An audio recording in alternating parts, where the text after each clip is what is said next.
Victor Garcia will pace the field at the exit of turn number 17. It's a drag race down the main straightaway. The number 5 machine of Stephen Wilson trying to grab that second spot, and does as they make their way through that Alabama roller coaster. We've got a couple of cars swinging awfully wide at the apex of turn number 1. No contact as of yet. Everything looks clean and green at the exit of turn number 3 as they head back up the hill and hit that short back straightaway.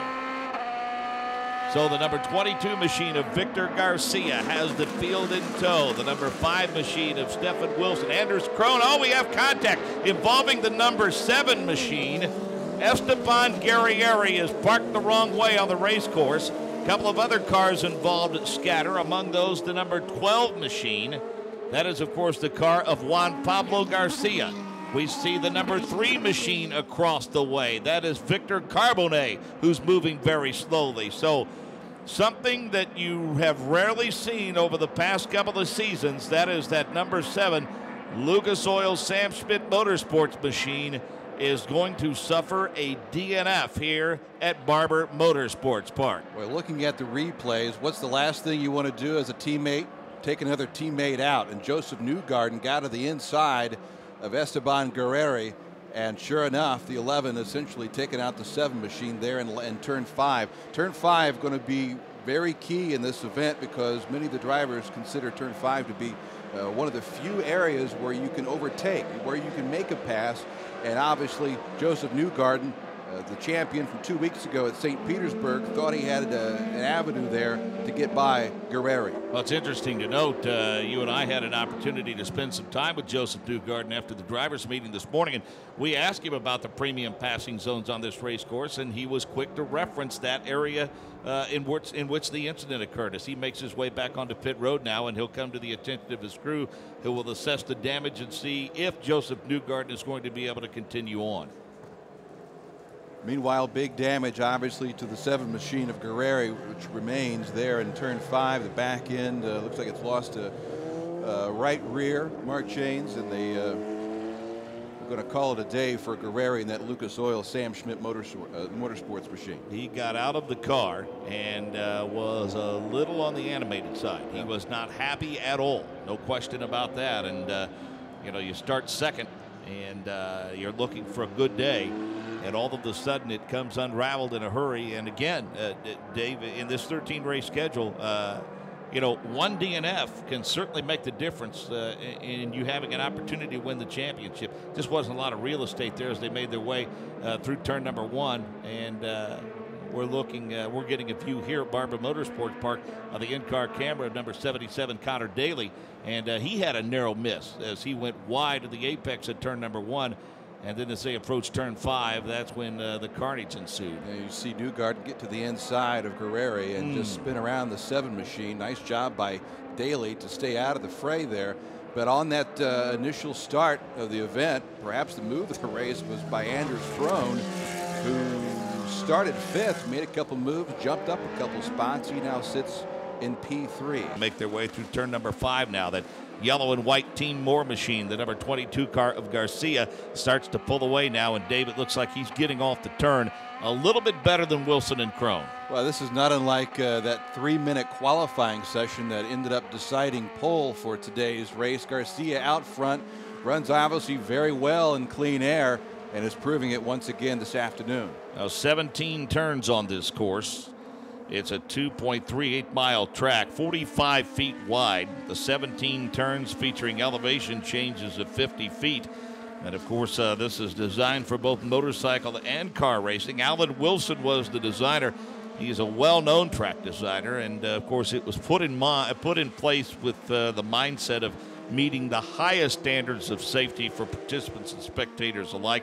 And it was designed to meet FIA and FIM standards. So a multi-purpose facility, no question about that, and it's certainly one of the most picturesque. Victor Garcia, Wilson, Krohn, Winslow, and Dempsey continue to pace the field now as we work our way toward lap number 7 here, as the Firestone Indy Lights compete at beautiful Barber Motorsports Park. Garcia, Wilson, Krohn, Winslow, Dempsey, Daly, Goncalves, Grenier, Ostella, and Newgarden, your top 10.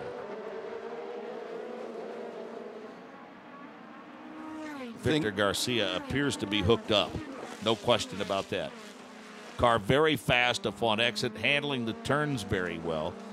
Still a decent battle between Wilson and Crone in that battle for second, and a couple of other battles a little bit deeper in the pack. Connor Daly really pushing Peter Dempsey at this point. Dempsey, by the way, Daly's driving coach when the two were at Star Mazda just a year ago, and now the two battling this battle for fifth right now as they make their way into the carousel. Well, as we mentioned throughout the course of the weekend, the young man from Noblesville, Indiana, the 77 car of Connor Daly, that young man going to be awfully busy, Dave, in terms of flying throughout the course of this race season with his competition to the Firestone Indy Lights and also GP3. At 3 o'clock this afternoon, the Central Time, right after the race, Connor Daly is going to hop on a flight to Barcelona, where he tests for Team Carlin, the GP3 team over there, one of the best teams in Europe. He's in a race car 9 of 10 days between last week, this week, next week. He's got to head back to his Firestone Indy Lights duties when he takes on the streets of Long Beach next Sunday. He's traveled more than 8,000 miles by the time it's all said and done. By the time he finished second at St. Pete, flew overseas, back here to Birmingham, Alabama, then over to Barcelona, and then to Long Beach. Frequent flyer miles, I think that's what they call that. Hope he's racking them up. Hope he's got one of those cars. Ostella, Garcia, and Ferreira. Juan Pablo Garcia in a pretty good battle for 10th now as they work their way through the shadows of the Barber Motorsports Park Museum, which features, of course, one of the finest collections of two-wheel vehicles anywhere in the world. Ostella in the 16 machine, Juan Pablo Garcia in the 12 car, and the 28 machine of Duarte Ferreira. Again, that's the battle for 10th place as it works its way toward the turn 12, 13, 14 portion of the race course. Here come the leaders back down the main straightaway, and the gap continues to whittle just a bit. It was up over 2 seconds, but now it's 1.4 for Victor Garcia over Stefan Wilson. Anders Crone is now fallen 3 seconds behind. Winslow is 4.2 seconds behind the leader, and Peter Dempsey trails by 5.1 seconds. Connor Daly almost 6 seconds behind. Then Goncalves, Newgarden, Grenier, and Ostella, your top 10.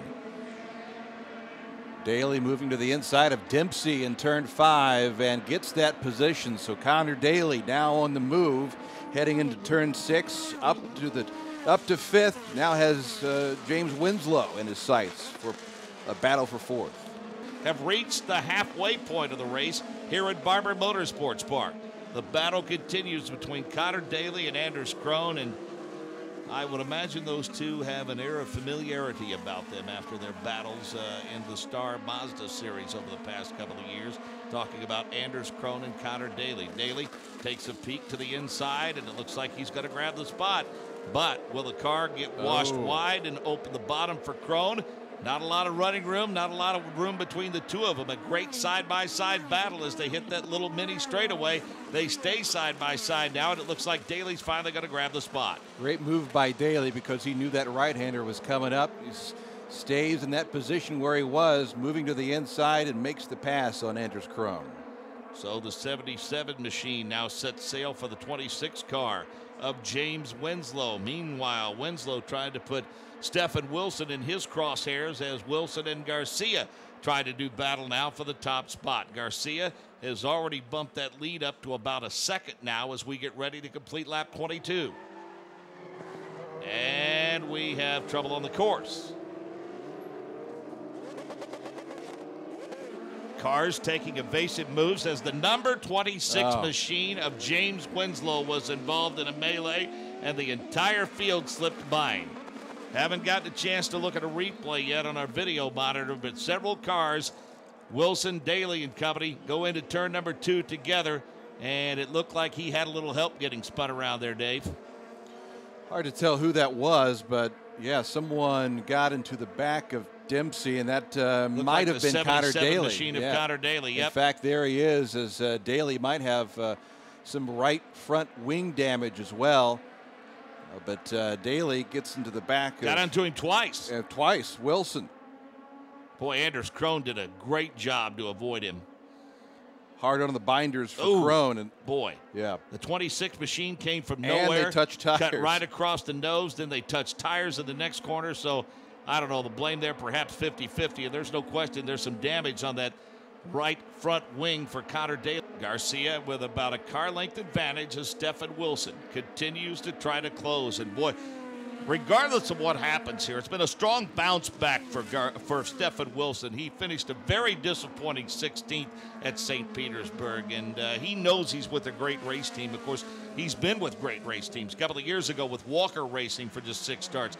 Made a little over 10 starts for Brian Herta last year. Now he takes a look to the inside, and he goes right back across the nose to the 22 machine of Garcia. Wilson made a move there, and he shut him off in the turn 15-16 complex. They roared down the main straightaway on the final lap. Stephen Wilson pedaling plenty hard through the Alabama roller coaster, trying to get his nose underneath the 22 machine of Victor Garcia.